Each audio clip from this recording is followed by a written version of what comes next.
جو ہم نے باہر دنیا میں ٹریولنگ کی ہے, تھوڑا بہت اپنا تجربہ شیئر کرنا چاہتا ہوں. دنیا میں جتنی بھی آرگنائزڈ قومیں ہیں, جتنی بھی قومیں جو مہذب قومیں سمجھی جاتی ہیں, وہ آگ سے بچنے اور قدرتی حادثات سے بچنے کا پہلے انتظام کرتی ہیں, اس کے بعد عمارتیں بنتی ہیں اور اس کے بعد نقشے پاس ہوتے ہیں. آپ یورپ میں جائیں, امریکہ میں جائیں, کینیڈا میں جائیں, جہاں بھی دنیا میں سفر کریں آپ, اس قدر انہوں نے انتظامات کیے ہوتے ہیں. یعنی ہم حیران ہوتے ہیں کہ جب آپ باہر سفر کرتے ہیں تو ہمارے یہاں جیسے لائنوں میں پانی آتا ہے تو انہوں نے آگ بجھانے کے لیے پانی کی لائنیں الگ سے ڈالی ہوئی ہوتی ہیں کہ خدا نخواستہ کہیں آگ لگی تو ان لائنوں کو کھولا جائے گا. ایسا نہیں ہوگا کہ ٹینک بھر بھر کے آ رہے ہیں, کتنا ٹائم لگتا ہے فائر بریگیڈ کی ٹینکروں کو فل ہونے میں, پھر ٹریفک کی وجہ سے لیٹ ہو سکتے ہیں. جب کہیں حادثہ ہوتا ہے تو کھچا کھچ رش بڑھ جاتا ہے وہاں پہ, تو اس کا انہوں نے پہلے سے انتظام کیا ہوا ہے. آپ ان ملکوں میں جائیں, آپ دیکھیں ہر عمارت میں ایک بٹن ہوتا ہے. آپ واش روم میں جائیں گے نا, ریسٹ روم میں, وہاں بھی ایک بٹن ہوتا ہے, ایمرجنسی بٹن. خدا نخواستہ آگ لگ گئی, آپ نے یہ بٹن آن کر دینا ہے. فائر بریگیڈ کا عملہ, پولیس اور ایمبولینس تینوں کے تینوں فوراً پہنچتے ہیں. ہم کہاں کھڑے ہوئے ہیں, دنیا کہاں سے کہاں نکل گئی. لیکن ہمارے ہاں, میرے ایک دوست نے مجھے واقعہ سنایا, ان کے آفس میں آگ لگ گئی. یہ واقعہ تو وہ ہے جو مشاہدے پر مبنی واقعات ہیں. ان کے آفس میں آگ لگی, پورا جل گیا. میں ان سے ملنے کے لیے گیا, میں نے کہا یہ آپ کے آفس میں ہوا کیا؟ کہتے ہیں آگ لگ گئی تھی. میں نے کہا فائر بریگیڈ کو نہیں بلایا؟ انہوں نے کہا میں نے فائر بریگیڈ کے محکمے کو فون کیا تو وہ آئے اور آ کے انہوں نے اچھی طرح سروے کیا اور فون کر کے بتایا کہ بندہ کوئی نہیں مرا ہے, یعنی بندے سب نکل گئے. مطلب بزبان حال انہوں نے پیغام دیا کہ بندے چونکہ بچ گئے لہذا کوئی جلدی نہیں ہے, تسلی سے آ جاؤ. تو آپ دیکھیں یہ کس کی ذمہ داری ہے, اس کا ذمہ دار کون ہے؟ آگ میں جل کے مرنا کس قدر اذیت والی موت ہے یہ, اور کس قدر یہ, یعنی لا يعذب بالنار الا رب النار. نبی صلی اللہ علیہ وسلم نے فرمایا آگ سے جلانے کا حق صرف اللہ کو ہے, جو قیامت کے دن اللہ نافرمان بندوں کو آگ میں ڈالے گا. لیکن ہماری حکومتوں کی نااہلی اور ان بلڈرز کی نااہلی جو عمارتیں بناتے ہیں اور عمارت بناتے وقت, بلڈنگ بناتے وقت اس کا خیال نہیں کرتے کہ بلڈنگ کا ڈیزائن ایسا بنایا جائے کہ خدا نخواستہ آگ لگتی ہے تو نکلنے کا پورا انتظام ہو. تو جو کسی برائی کا سبب بنتا ہے, قرآن و سنت سے ہمیں پتہ چلتا ہے کہ وہ بھی اتنا ہی مجرم ہوتا ہے جس نے وہ برائی کی ہو. من سن سنتا حسنتا فلہ اجرها واجر من عمل بها ومن سن سنتا سیئتا فلہ وزرها ووزر من عمل بها. نبی صلی اللہ علیہ وسلم نے فرمایا کہ جس نے کسی اچھائی کو پروموٹ کیا تو جب تک وہ اچھائی رہے گی اس کو بھی ثواب ملے گا, اور جس نے کسی برائی کو یا ظلم کا یا برائی کا سبب بنا تو یہ جو سبب بنا یہ بھی اس برائی میں برابر کا مجرم ہے. آپ کسی کو قتل کر دیں یا قتل کرنے کا ذریعہ بن جائیں تو ذریعہ بننے سے بھی آپ ایک نوعیت کے قاتل کہلاتے ہیں.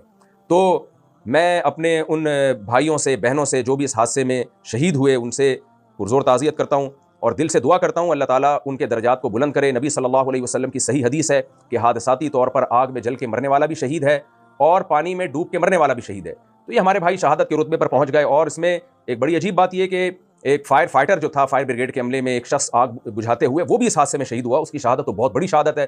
جو لوگوں کی جان بچاتے ہوئے اپنی جان گنوا بیٹھا, اس کو بھی ہم سلوٹ کرتے ہیں. اللہ تعالیٰ اس کے درجات کو بلند کرے, اس کی اس نیکی کو اس کے گناہوں کی معافی کا ذریعہ بنائے اور اس کے لواحقین کو اللہ تعالیٰ صبر جمیل عطا فرمائے. ایک اور بات میں یہ بتانا چاہوں کہ یہ جو گل پلازا ہے اس میں کروڑوں کا نہیں اربوں کا بزنس ہو رہا تھا, اور یہ وہ تاجر تھے جو پورے ملک میں جب بھی کوئی ڈیزاسٹر ہوا سب سے زیادہ تعاون ان تاجروں کا ہوتا تھا.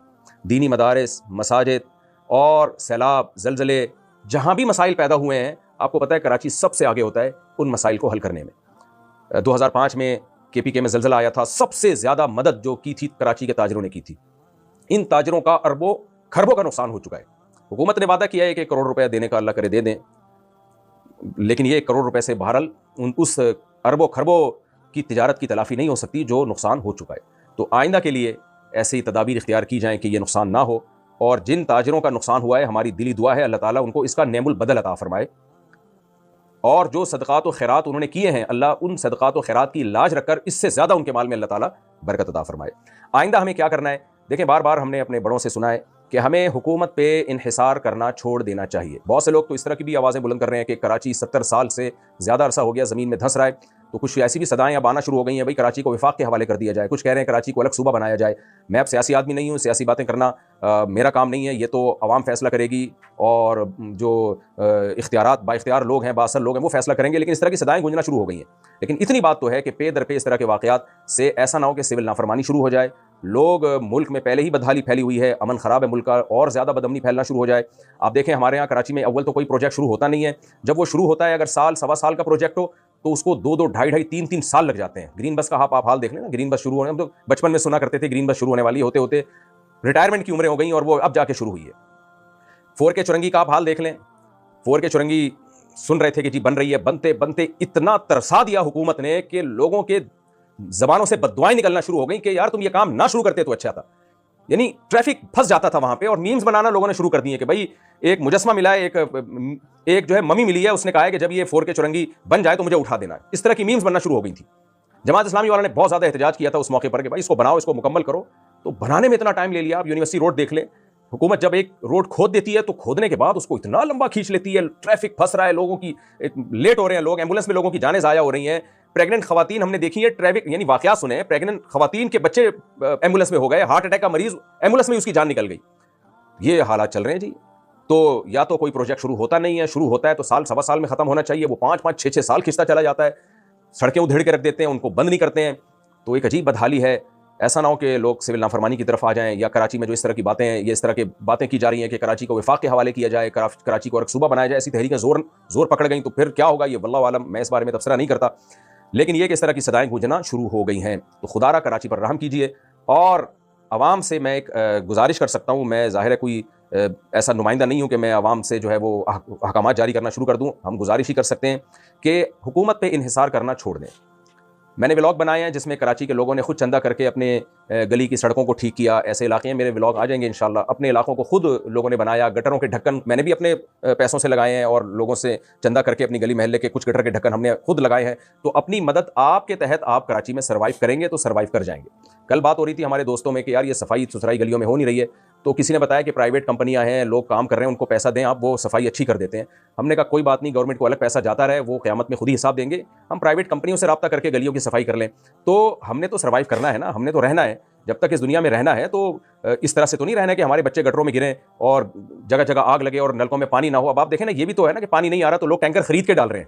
حکومت پہ ڈیپینڈ نہیں کر رہے ہیں, کہ ایسا نہیں ہے کہ مر جائیں گھروں کے اندر قحط سے کہ پانی نہیں حکومت دے رہی ہے. تو وہاں بھی ہمیں کرنا پڑتا ہے اپنی مدد آپ کے تحت, پیسہ خرچ کرنا پڑتا ہے, چاہے بھیک مانگ کے خرچ کرنا پڑے ہمیں. تو اس طرح آپ جو بھی دکانیں ہیں, بہت کنجسٹڈ ایریاز ہیں, وہاں ہمیں خود کمپنیوں کو بلا کے سروے کروانا چاہیے کہ بھائی خدا نخواستہ یہاں آگ لگ جاتی ہے تو پہلے سے آپ ہمیں SOPs بتائیں کہ کیا SOPs ہیں جن پر عمل کر کے ہم آگ کی جو حادثہ ہے اس سے بچ سکتے ہیں. خدا نخواستہ کسی الیکٹرک وائر میں آگ لگ جاتی ہے تو اس سے بچنے کا کیا طریقہ ہے. باہر ملکوں میں بچوں کو سلنڈر تک کے استعمال کا طریقہ اسکولوں میں سکھایا جاتا ہے. یہ جو ہمارے یہاں گیس, اب تو گیس بھی نہیں آ رہی نا, میرے اپنے گھر میں 7 یا 8 سلنڈر ہیں, آپ اندازہ لگائیں. 4 گھروں کے سلنڈر الگ, اور گیزر کے سلنڈر, کیونکہ گیزر میں بھی گیس نہیں آ رہی ہوتی. اور سلنڈروں کا بل میں اگر آپ کے سامنے پیش کر دوں آپ کے ہوش اڑ جائیں. ہر چیز کے لیے ہم نے سلنڈر لگایا ہے, گیس کا پریشر ہی نہیں ہے, اور پھر بھی گھر والے روتے ہی رہتے ہیں گیس نہیں ہے, گیس نہیں ہے, گیس نہیں ہے. تو یہ حال ہے. تو باہر ملکوں میں بچوں کو گیس کے سلنڈر تک کے استعمال کا طریقہ سکھایا جاتا ہے. بچپن میں ہی ان کو یہ چیزیں اسکولوں میں پڑھا دی جاتی ہیں. ہمارے یہاں کیا پڑھایا جا رہا ہے اسکولوں میں کہ آگ لگ جائے تو آپ نے کیا کرنا ہے, الیکٹرک وائر کی آگ لگے تو کیا کرنا ہے, اور دوسری آگ لگے تو کیا کرنا ہے. تو اسکولوں میں نہ تعلیم ہے. یہ سندھ کا زیادہ برا حال ہوا ہے, سب کو پتہ ہی ہے. پنجاب نسبتاً بہتر چل رہا ہے, سندھ کا حال زیادہ خراب ہوا ہے. تو حکومت کو یا تو ہم برا بلا کہہ کے اپنا ٹائم ویسٹ کریں, یا پھر یہ کہ ہم اپنی حفاظت اور اپنی مدد آپ کے تحت سروائیو کرنا سیکھیں. اللہ تعالیٰ ہمارے کراچی کو امن کا گہوارہ بنائے, حادثات سے اللہ کراچی کی حفاظت فرمائے, اور کراچی جس طرح پورے ملک کی خدمت کر رہا ہے, پورے ملک کو بھی تھوڑی سی کراچی کی خدمت کی اللہ توفیق عطا فرمائے. مجھے یاد ہے میں ایک دفعہ گلگت کے کسی ہوٹل میں تھا, پرانی بات ہے 2010 یا 11 کی, کہیں ہم گاؤں میں تھے, ہوٹل میں چائے پینی پڑ گئی مجھے. تو میں نے جب چائے پی تو ہوٹل والے نے پیسے نہیں لیے مجھ سے, بلکہ ہماری پوری ٹیم سے نہیں لیے. میں نے کہا کیوں بھائی؟ کہتے ہیں آپ کراچی سے آئے ہو. اور وہ بڑا جذباتی ہو گیا, کہنے لگا کراچی کے ہم پر بڑے احسانات ہیں, اور کہ اس گاؤں میں شاید ہی کوئی فرد ہو جس کو کراچی نے کھلایا نہ ہو. تو 70% تو حکومت کے کاغذات میں ہے, باقی کراچی جو کما کے لوگوں کو دے رہا ہے, روزگار ظاہر ہے جہاں آبادی ہوتی ہے وہیں روزگار ہوتا ہے. ملٹیپل کلچر ہے یہاں, پٹھان بھی ہیں, پنجابی بھی ہیں, سرائکی بھی ہیں, اور سندھی بھی ہیں, یہ سب ہمارے بھائی ہیں. تو ملٹیپل کلچر, مہاجر بھی ہیں, اور مختلف قومیں, ہزارہ والے بھی ہیں, اور بلتستان کے لوگ بھی ہیں, کوہستانی بھی ہیں. اتنے ساری قومیں یہاں بستی ہیں, ملٹیپل کلچر ہے, بے شمار زبانیں ہیں, بے شمار تہذیبیں ہیں, بے شمار کلچر ہیں. خدا را حکومت اس شہر کو شہر کا درجہ ہی دے دے, ورنہ اصولی طور پر تو ایک کنٹری کی حیثیت ہے کراچی کی. تو اللہ تعالیٰ ہمارے شہر کی قدر کی ہمیں توفیق عطا فرمائے, صاف ستھرا کر دے کراچی کو اللہ تعالیٰ ترقی دے, اور ان حادثات سے اللہ تعالیٰ ہماری حفاظت فرمائے. اور میں آخر میں پھر تعزیتی کلمات کہتا ہوں ان لوگوں کے لیے جو اس حادثے میں شہید ہوئے. اللہ تعالیٰ ان کے درجات بلند کرے, اور ان کے لواحقین کو اللہ صبر جمیل کی توفیق عطا فرمائے. اور آئندہ ایسا حادثہ ہو اس سے پہلے اللہ ہمارے حکمرانوں کو بھی ہدایت دے, اور ہمیں بھی احتیاطی تدابیر اختیار کرنے کی اللہ تعالیٰ توفیق عطا فرمائے. جزاکم اللہ تعالیٰ احسن الجزاء وما علینا الا البلاغ.